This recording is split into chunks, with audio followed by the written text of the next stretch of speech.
अस्सलाम वालेकुम। आज बनाएंगे इंस्टेंट बर्गर जो कि बच्चों को बहुत ज़्यादा पसंद आएगा। और इसमें मैं एक स्पेशल चटनी बनाने वाली हूँ उसके साथ।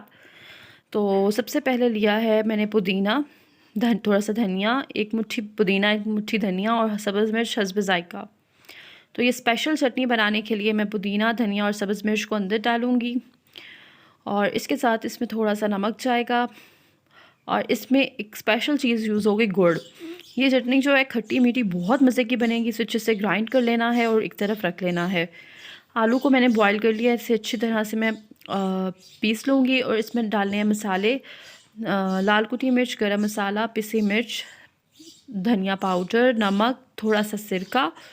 और इन सब का अच्छे से मिक्सचर जो है इसको बना देना है। इसको अच्छे से मिक्स कर लेना है। ये आप कह सकते हैं इंस्टेंट वेज वड़ा पाव भी है, बच्चों को बहुत ज़्यादा पसंद आए। तो सबसे पहले ये मसाला तो बन गया है। अब थोड़ी सी मायोनीज़ बर्गर पे लगा के इसे सेक लेंगे। बहुत अच्छा टेस्ट देगा बर्गर को। इसे हल्का सा सेक लूँगी मैं। और इससे बर्गर नरम भी हो जाएगा और बहुत मज़े का भी हो जाएगा। ये देखिए KFC वाले इसी तरह बर्गर को करते हैं। ये मैंने बर्गर के हिसाब से टिक्की बनाई थी और जस्ट बेसन और कॉर्नफ्लोर को पानी में घोल लिया था। और इसको अच्छे से डिप करके मैं फ्राई करूँगी ताकि अच्छे से क्रिस्पी हो जाए ये। और ये इसको मैं फ्राई कर रही हूँ। और दोनों तरफ से इसको फ्राई करने के बाद वो जो मज़ेदार सा बर्गर बना के रखा हुआ है उसके अंदर रख दूँगी मैं इसे। और इसके ऊपर डालेंगे वो स्पेशल ग्रीन चटनी।